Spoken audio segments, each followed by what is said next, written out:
Alright, so this is all over the internet right now. If you accidentally went on Twitter, you probably saw the whole video. I don't know if I'm allowed to show it on YouTube, but again, like at this point, it doesn't matter because I'm pretty convinced that most people have seen it. And most people are also calling it demonic. It's kind of difficult to disagree with them because the act in itself is horrible.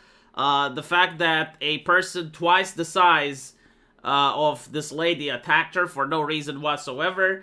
Also, the motivation behind the crime is just pure evil.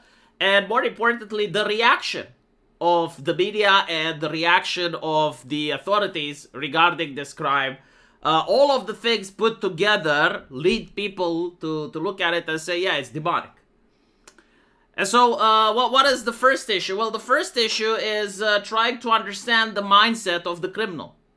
When I was at law school, there was an entire course studying criminology, trying to figure out why people do crime. And you realize that there's like a lot of motivations. Like if you listen to the mainstream media, it's socioeconomic factors. Meanwhile, in the real world, it seems that there's plenty of reasons why people commit crime. None of them seem to be a reason that was taught to me so that I can explain what I'm seeing here.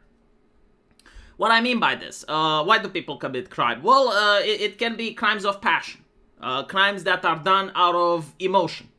So, for instance, crimes due to road rage, or a husband walks in and sees his wife cheating on him.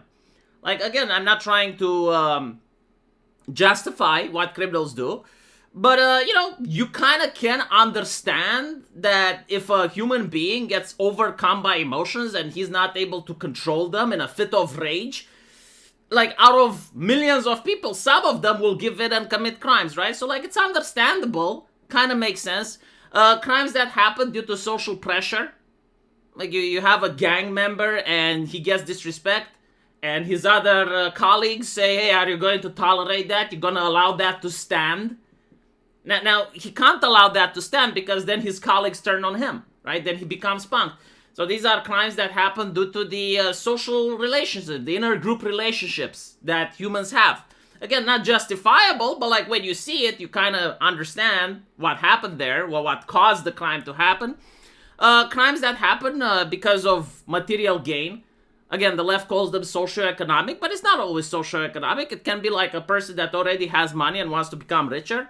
Or a person that simply enjoys being a drug dealer or a pimp, even if it's illegal, right? Like that can cause crime. But again, none of those things apply here. Like, this is just like bewildered, but there's no reason. Like, she literally just came in, sat down on the chair, and this guy just gets up and assassinates her. Like, it's so wild. And I think, like, another reason why people are so shocked about this is that it can happen to anyone. Like, it can happen to you, it can happen to your mother, your wife, anyone that uses the public metro, right, positions themselves in a situation of uncomfortability. Because a lot of people take the subway. In fact, a lot of the elites, the people that have great influence in the world are suggesting that we all should take the subway, that driving personal cars is bad for the environment, so like the elites would want us, everyone in this cart, right? So this is why, like, people are genuinely spooked. And usually, again, like, crime happens, right? Like, you do have serial killers and you do have monsters and whatever. Like, every country has them. But what shocks me the most is how people reacted to the event. Because, like, if it happened here in Eastern Europe, I guarantee to you, the guy would be eating dirt. He would have 10 people on top of him. But when I saw the footage, it's not that people didn't intervene, but the way they acted, it was kind of like it's another Wednesday. There were like some individuals next to the lady that got stabbed, that they just like immediately just moved away slowly to make sure that no blood splatter happens on their shoes. No one tried to help, but it's not even that. The guy that moves into the other cart ready to get down to the next station, people don't even care. Like no one is even afraid. No one is trying to move away from him. No, like he has a knife in his hand, and people legitimately are like zombies. It's almost as if, nothing happened, or maybe like he patted her on the shoulder and said, hey, what's up? And that's the way that people are acting. It's just mind-boggling to me. I can't fathom a society that runs like that. And the reason for it is that it's a very demoralized society. Again, the idea isn't that people wouldn't help, because we actually have cases where people have helped. Like here, for instance, right? Remember this guy?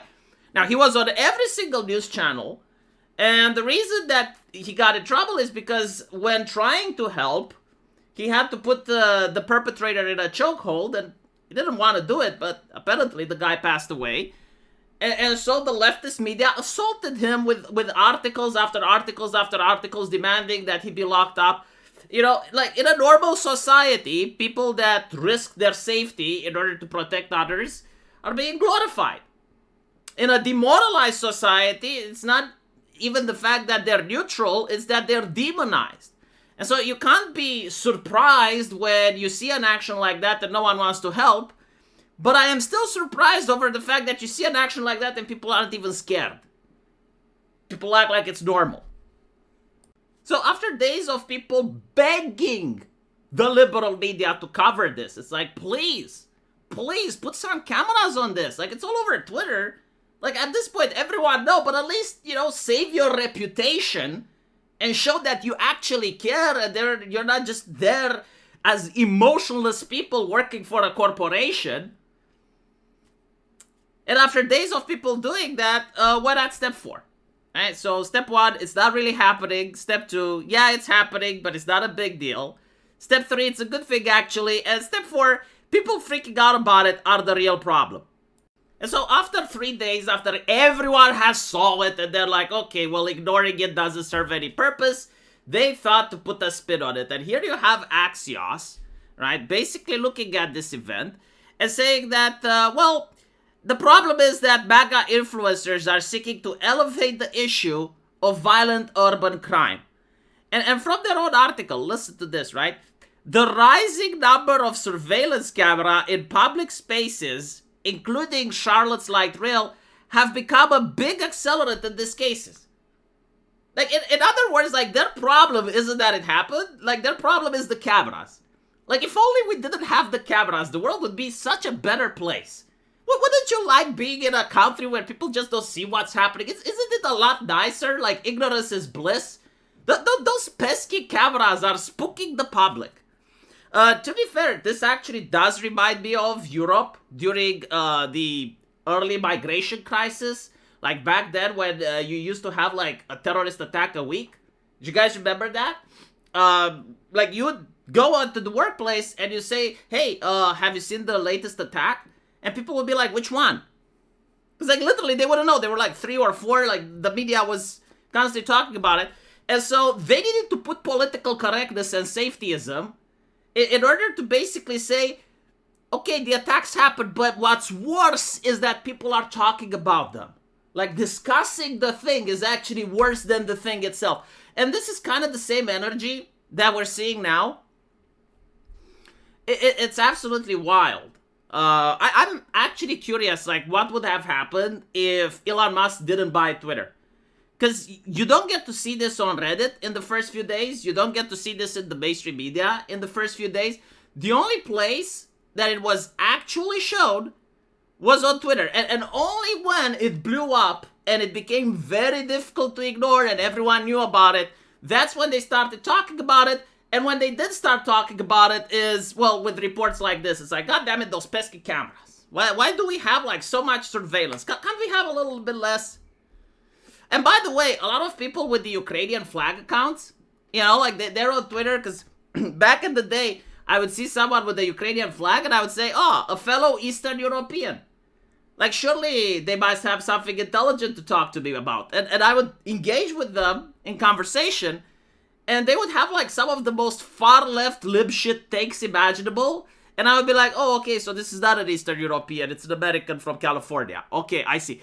All of them don't have anything to say about this. Nothing. The lady was Ukrainian, by the way. And many people are pointing out, well, she was safer in a war zone than in the United States. Apparently the mayor or the governor, I think it was the mayor. No, the mayor was basically talking about mental health. Didn't name the victim.